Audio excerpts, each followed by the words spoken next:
Hello everyone, আসসালামু আলাইকুম। অনেক দিন পরে ফিরলাম ব্লগ নিয়ে, কারণ প্রায় এক সপ্তাহ হয় আমি ব্লগ দেই না।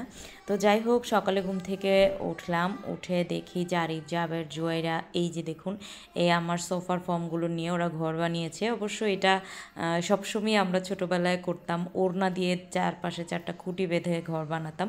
তো সেটাই আবার মানে আমাদের ছোটোকালটাই এখন আমাদের বাচ্চাদের মাঝে আমরা দেখতে পাই। তারপর চলে আসলাম রান্না করতে। বোয়াল মাছ হচ্ছে আজকে আলু টমেটো দিয়ে রান্না করব।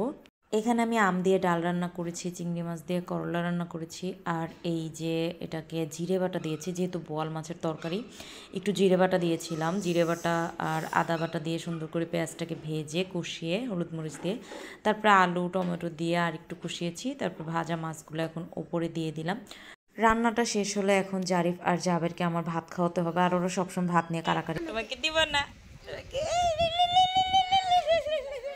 আগে বিসমিল্লাহ বলা। এই যে দাঁড়াও দাঁড়াও দাঁড়াও, আগে বিসমিল্লাহ। আগে বড় ভাইয়া জাবের জারিফ বড় না, আগে জারিফকে দিতে হবে। এই তোমাকে বড় টমেটো দিচ্ছি, দাঁড়াও টমেটো দিচ্ছি।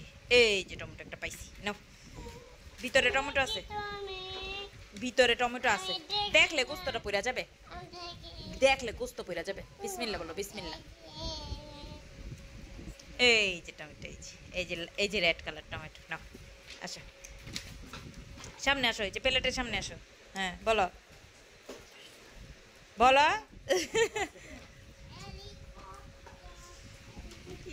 ওদেরকে খাওয়ানোর পর এখন ওদেরকে ঘুমানোবো। ঘুমানোর জন্য জুয়াইরার একদম কর্নারের রুমে চলে আসলাম। যে পরিমাণ গরম, তো কর্নারের রুমে ফ্লোরে বালিশ দিলাম, আর এখানে চার্জার ফ্যানটা, উপরের ফ্যান তো চলছেই, চার্জার ফ্যানটাও লাগিয়ে দিব, একটু বাড়িয়ে লাগিয়ে দিব। তো এই তো তিনজনে মিলে সুন্দর করে ঘুমিয়ে গেল। তারপর জুয়ারের বাবা দুপুরবেলা তালের শাঁস আর হচ্ছে লিচু এনেছিল, সেগুলোকে আমি ধুয়ে আর লিচুগুলোকে সুন্দর করে বোটা ছাড়িয়ে একটা বক্সে ভরে রেখে দিলাম। তালের শাঁসগুলো ভালোভাবে ধুয়ে আমি বক্সে রেখে দিলাম, যেগুলো খাওয়ার তো খেয়েছি, আর বাকিগুলো রেখে দিলাম। আর এটা হচ্ছে আমার শ্বশুরের গাছের আম। তো জারিফ আর জাবের আর জুয়েরা খেয়েছিল, জারিফ ঘুমেছিল। জারিফ আবার ঘুম থেকে ওঠার পর ওকে আমি লিচু ছিলে দিলাম, ও লিচু খাচ্ছে মাশাল্লাহ। মানে গরমের দিনের প্রথম লিচু, মানে লিচুর দিনের ফলের সিজনের প্রথম লিচু খাচ্ছি আলহামদুলিল্লাহ। আর লিচুগুলো খুবই মিষ্টি ছিল মাশাল্লাহ, একটাও পোকা ছিল না। তারপর আমার কলেজের টুকরো আমার দুই ভাইয়ের দুই ছেলে চলে আসলো। এই যে ওটা হচ্ছে মোবাশির আল মাহদি, ও হচ্ছে ছোটজন, ও কোরআনে হাফেজ হচ্ছে আর কি, কোরআন শরীফ পড়া শেষ, এখন হাফিজি ধরেছে। আর আরেকটা হচ্ছে এই যে মুকাদ্দাস আল মাহিন, ও হচ্ছে আলহামদুলিল্লাহ কোরআনের হাফেজ, এবং এবার রমজানে ও কিন্তু অনেক জায়গায় প্রতিযোগিতা দিয়েছে আলহামদুলিল্লাহ। আর পিএইচপি কোরআনের আলো, ওইটাতেও প্রতিযোগী হিসেবে ওকে নেয় নাই, কারণ ও বয়সে সিলেক্ট হয় নাই।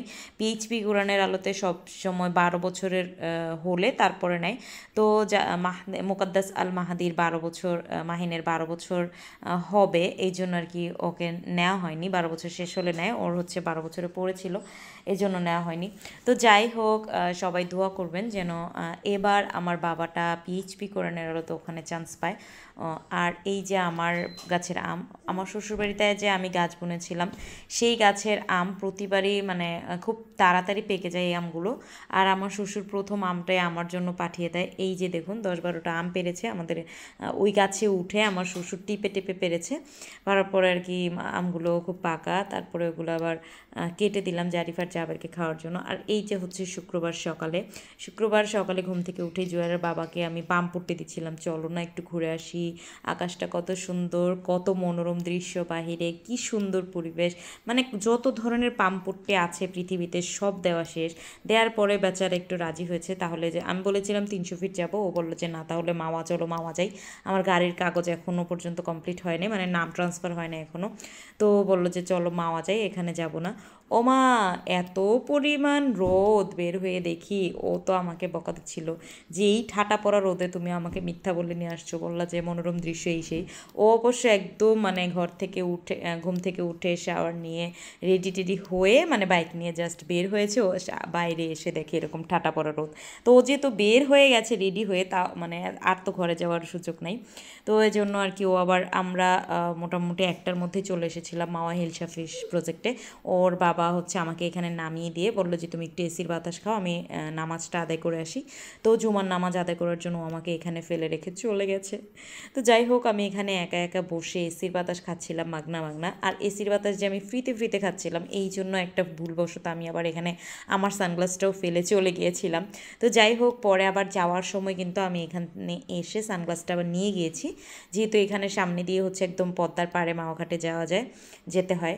তো এই তো আমরা প্রথমে এসেই মানে রোদ থেকে বাঁচার জন্য এইটাকে কাঁচাগোল্লা বলে মনে হয়, ওইটা খেয়ে নিলাম। খাওয়ার পর ওই যে হচ্ছে পদ্মা সেতু, আর আমরা পদ্মা নদীর পাড়ে দাঁড়িয়ে একটু বাতাস খাচ্ছিলাম। আর সবচেয়ে মজার ব্যাপার হচ্ছে আমি ওকে বলেছিলাম যে বৃষ্টি হবে, দেখবা তুমি যেতে যেতে বৃষ্টি হবে। ওর বাবা অবাক, কারণ এখানে আসার পর সত্যি সত্যি বৃষ্টি হয়েছে মাশাআল্লাহ। একদম আকাশ পুরো একদম কালো হয়ে গিয়েছিল, আর একদম ছায়া পড়েছিল, খুব বাতাস ছিল, ঠান্ডা বাতাস, আর ঝিরিঝিরি বৃষ্টিও পড়ছিল। ওর বাবা আবার আমাকে বলছিল যে তোমার তো 32টা দাঁত, তুমি কোনো কিছু বললেই সেটা আল্লাহ কবুল করে ফেলে বা সেইটাই সত্যি হয়ে যায়, তাহলে একটু মানে দোয়া করতে পারো না, আমি যেন 40 বছরের আগেই কোটি টাকার মালিক হতে পারি। তো আমি আবার বললাম যে এই দোয়া তো আমি জীবনেও করব না। ও বলে যে কেন? তো আমি বললাম এই দোয়া করলে আবার নবীর যে 4টা সুন্নত আছে, মানে 4 বিয়ে করার সুন্নত, ওই সুন্নত আবার পালন করার জন্য উঠে পড়ে লাগবা, কারণ তখন বলবো আমার তো সামর্থ্য আছে, আমি তো 4টা বউ পালতেই পারবো। তো এই জন্য আর কি আমি ওর জন্য দোয়া করি না যেন ও 40 বছরের আগে কোটিপতি হয়ে যায়।